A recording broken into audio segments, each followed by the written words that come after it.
জীবন চলার পথে চোখের পানি আসবে, কেউ যেন এটা মুছে দেখ সে আশা করবেন না। কারণ আজকাল মানুষের একটা এই চোখের পানি মুছে দেওয়ার ভিতরেও কেমন জানি কিঞ্চিত একটু অনেক মানুষের স্বার্থ, যেখানে স্বার্থ থাকে সেখানে কখনো মহাব্বত থাকতে পারে।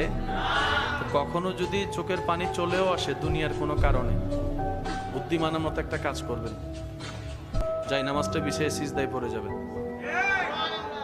দুনিয়ার মানুষ আপনাকে কষ্ট দিয়েছে দুনিয়া থেকে দূরে রাখার জন্য, কিন্তু আপনি যদি সৌভাগ্যবান হন ওই কষ্টটাকে কষ্ট হিসেবে নিয়ে, অন্তরের সেই ব্যথাটাকে চোখের পানি হিসেবে নিয়ে রবের দরবারে সিজদায় পড়ে যাবেন।